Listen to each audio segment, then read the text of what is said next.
We are here at EUROINS having a very nice discussion with Mr. Kiril BOSHOV, Chairman of the Management Board and co-founder of EUROHOLD and also CEO of EUROINS Insurance Group. Welcome, Mr. BOSHOV. Thank you. It's nice to have you here at Extreme. I know that you come often to Bucharest, but we didn't have the chance to have you at our Extreme discussions before. Nice to meet you too. Yeah. Well, 2022 already started, but let's talk a little bit about 2021, the year we ended. So how would you characterize last year for EUROINS Insurance Group in terms of financial results and development? Very dynamic and very successful. We marked 2021 with many positive events for our group, including EUROHOLD, the mother of EUROINS Insurance Group, and EUROINS Insurance Group itself. After the very challenging 2020, which we all know was extremely impactful by COVID, in 2021, let's say that we returned the group to the path to growth. And I would mention just one figure here. Last year we achieved more than 700 million euro of gross written premium, which is nearly 50% growth in comparison with the previous 2020 COVID year. This is the record growth we had since the establishment of the group almost 25 years ago. And the other positive event is that the growth is due to all our operations in all our countries. We had a very good growth in Romania, which will continue to be one of our major operations. But this growth, it was both driven by our motor business, but also by the non-MTPL as well. We have a growth in our other major markets like Bulgaria, Greece, Poland. In all of this country we have more than 30% growth. If I have to describe the year 2021, very successful. And this year also is establishing the fundament, very good fundament for 2022 to achieve over 1 billion euro of gross written premium during this year. And we are entering the year full of optimism for achieving our goals for 2022. This is quite a target. EUROINS Insurance Group wants to become one of the most important regional players. This strategy includes a mix between an activity of M&A and organic growth. How will these two elements balance in the future? To talk about the future is good also to review the past. The group has been always active with both organic and acquisition growth. In the past 20 years, we closed more than 20 transactions, buying different companies on the markets where we are active.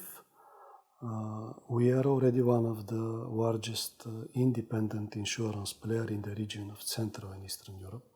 So I would say that having significant operations on 14 European markets, we have a quite diversified area, which give a significant advantage versus our competitors, because we have significant presence on EU markets like Greece, Bulgaria, Romania, Poland, which are already reaching some level of penetration. But to answer shortly to your question, in 2022 and beyond, the group will be much more focused to strengthening the operations on the current market and becoming more visible and more prominent player in each of them, instead of buying and entering into additional acquisition stages or companies. What will be the impact of the European Bank for Reconstruction and Development agreement on EUROINS Insurance Group activities? The cooperation with European Bank for Reconstruction and Development started last year with two very important projects. The first one we closed successfully in last summer, in which EBRD approved financing of 60 million euro for the acquisition of ČEZ electricity assets in Bulgaria. The transaction was successfully closed in July last year, and by that EUROHOLD, the owner of EUROINS Insurance Group, become the owner of the 40% of the electricity network in Bulgaria, which is extremely important and we believe a very interesting business for our group in the future. Having the example of this successful transaction, we continue with EBRD on the second transaction last year, in which EBRD bought 10% from EUROINS Insurance Group by investing at first stage 20 million euro and the second 10 million euro. The majority of the funds was used by EUROINS Insurance Group to better capitalize our Romanian operation. In addition to this, the cooperation with EBRD, we expect to give additional important benefits for the improvement of our corporate governance. We are now building a new board members on the level of the insurance holding, where EBRD will have their representative, and we jointly will employ another board member as an independent one. So we believe that the new board of EUROINS Insurance Group will have quite better insurance expertise. And last but not least, EBRD is significant finance investor in most of the markets we are operating. And they have extremely deep knowledge for the different insurance challenges we are noticing in the different region.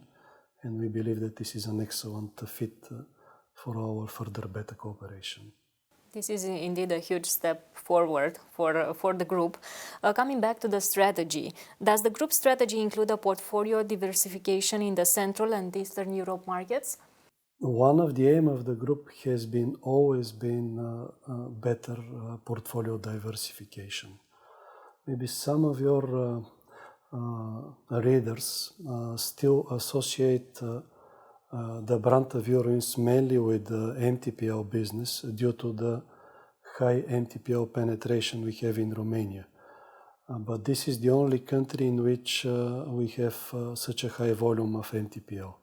All of our other markets, MTPL is between 20 and 40% as percentage of our portfolio.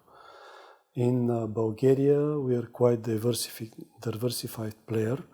We are the leader in the Bulgarian travel insurance market. And when I say diversified portfolio, I would mark as another very important area, travel insurance business, where we are one of the leading player on many markets. We are member of the European Travel Insurance Group, which is the union of the largest travel insurance operators. And through this cooperation, we are continuing increasing our travel insurance channel. We started to be active in other areas, in other regions based on the freedom of services, using the Bulgarian license. We have in 2020, during the COVID times, we launched a very profitable and important new operations in Netherlands, where we are presenting property insurance for our mortgage clients in this country, and the portfolio is already growing quite successfully. So yes, the aim will continue to be to further diversify this policy, and our accent for 2022 in Romania will be to increase much more our volume in the non-MTPL business. Why what is special about the Romanian insurance market? How come that in Romania, EUROINS, it's so developed on the MTPL segment and struggling to develop the other segments as well? Listen, there are several explanations for this. First, we bought the small insurer Asitrans Asigurare. Maybe some of the people does not yet remember this. It happened in 2007. Yes. And Asitrans was very much dominated by shareholders who was in the transport business. Mm-hmm. So naturally, we bought an insurer who was active in the motor and MTPL business. In general, in the group, we like motor business, regardless of the fact that many investors are challenging this strategy due to the volatility of this business in the different markets. In the past 20 years, we built quite a good expertise on the MTPL and motor business especially. Today, I think EUROINS Romania has one of the best database and statistics for the MTPL business, because this business is very much driven by the data. And now, in the new environment in which we are working, the data becomes everything.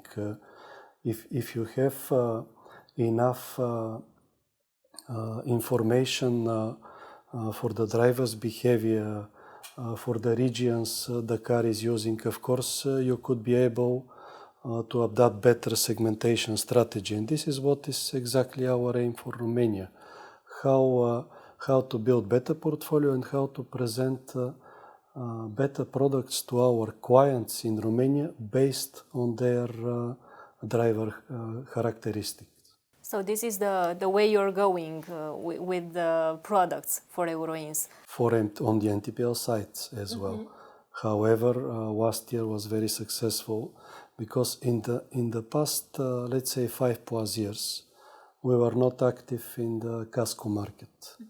In 2021, based on our strategy to increase our participation on the non-MTPL business, we significantly enlarged our portfolio on the casco sites as well, and we are already noticing more than 60% growth on the casco portfolio. So that will continue to be important aim for 2022 and beyond, and of course not ignoring the other non-MTPL products as well. Talking about this data you were telling me about, especially young drivers are increasingly interested in usage-based insurance products. Is EUROINS providing or preparing to provide such products? From your perspective, would such products offer better conditions for young drivers, especially because they are the ones who pay a lot for MTPL? Listen, the insurers are obliged to change its product strategy in light of what is happening in the world.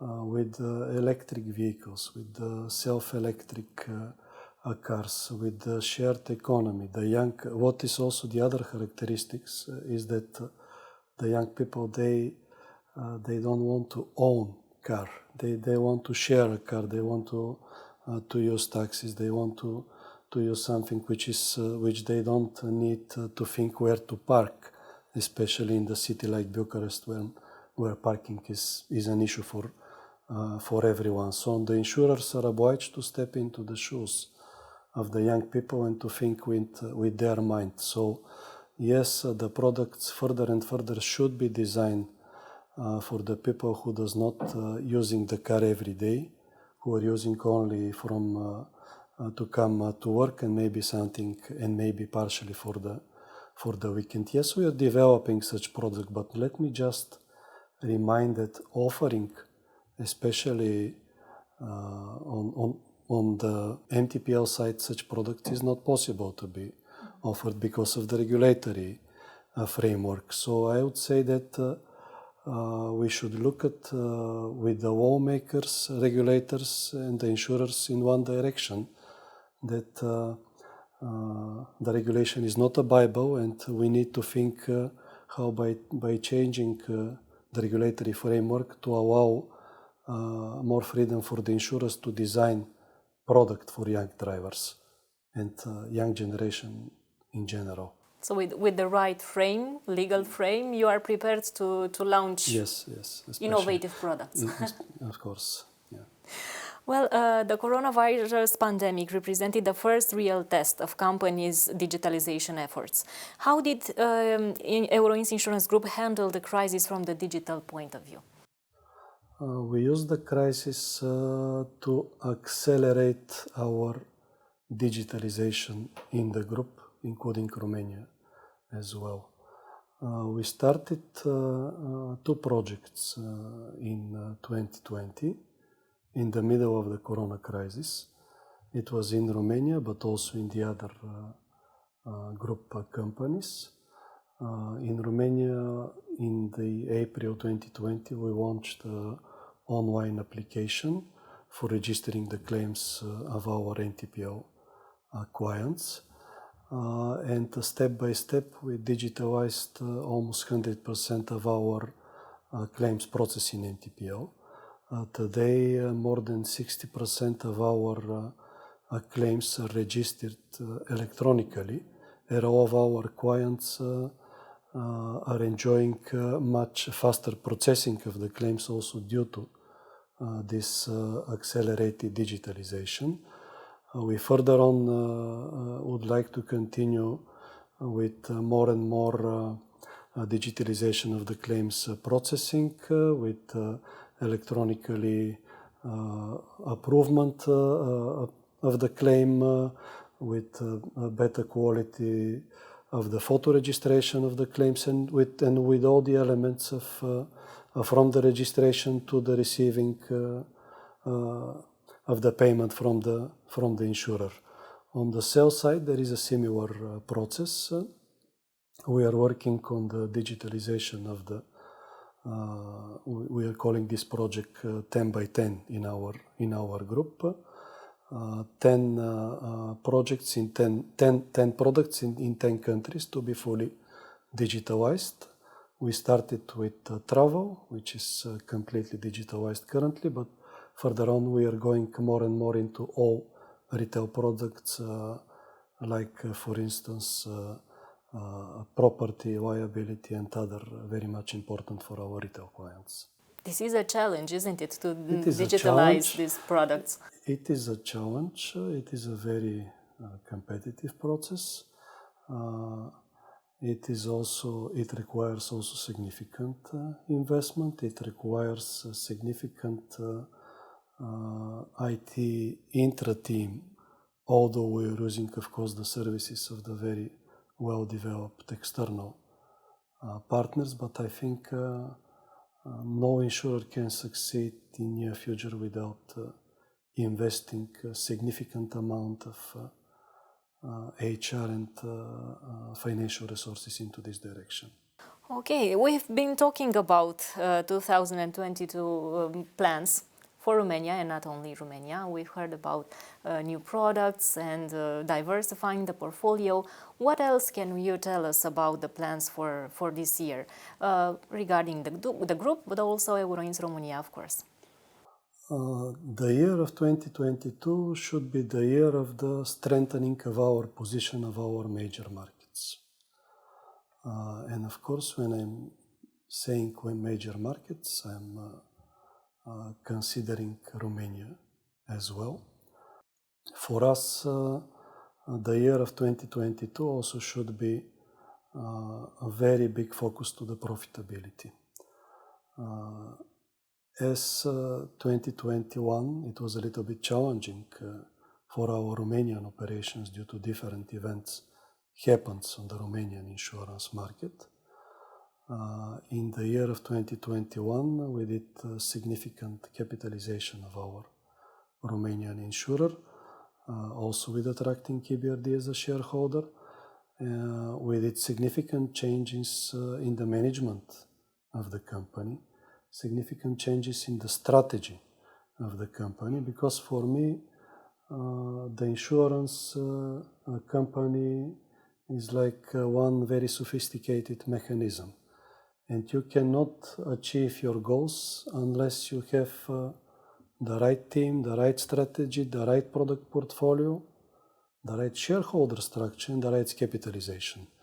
I would say that all these 5 elements now in Romania are in place, so that we to continue offering better services and better products to our Romanian clients, so that by the end of 2022, EUROINS Romania to be recognized as one of the strongest and reliable brand on the Romanian insurance market. So this is for Romania. For a group level, as I said, the aim of the group is in 2022 to achieve over 1 billion euro of gross written premium.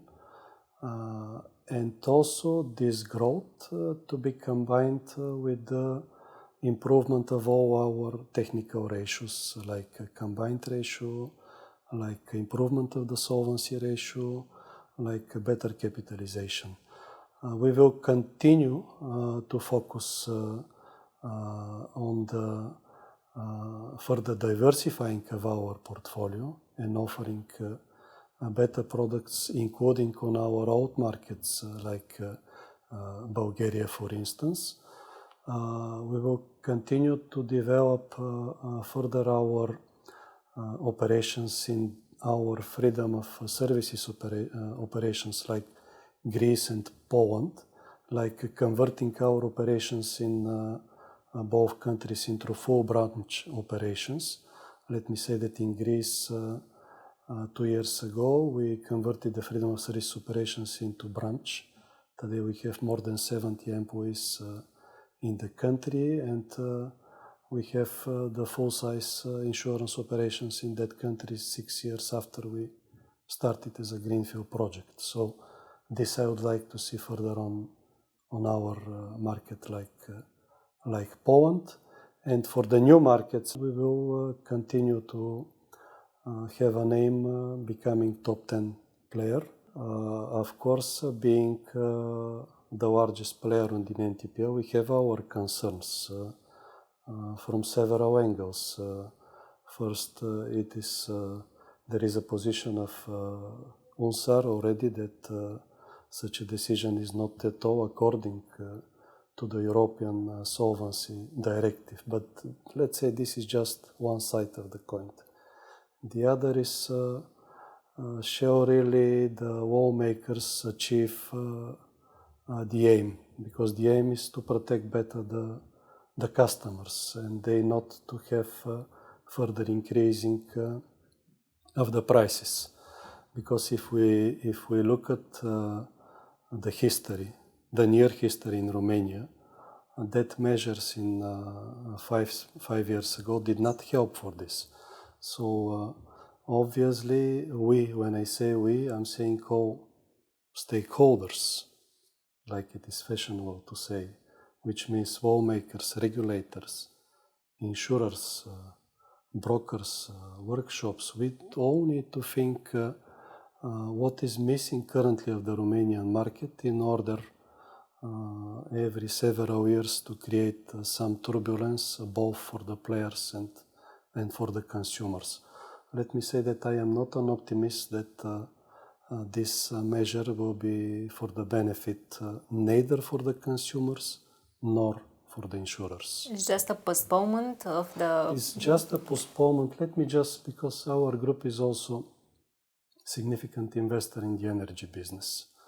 And in Bulgaria, the government capped the prices of the electricity in December with the idea to limit the electricity bills for the consumers. But what had to happen as a result? Of course, the players on the market notice significant financial challenges, and at the end, what the government had to do is to subsidize the electricity providers with the respective amount to compensate the bills of the losses they are having from fixing the price of the consumers. And how long such strategy can be sustainable in our... And who will pay eventually? At the end, what is the expectation is after the moratorium of this cap prices to be withdrawn in April, the bills of the consumers to grow it much farther than what it's supposed to be in December. And at the end, when I say we, Bulgaria and Romania, we are member of the EU, and there is no better solution for any of the markets than the free market. And the market and the players which are currently working on the market, they are enough responsible with the competition among themselves to have competitive tariffs.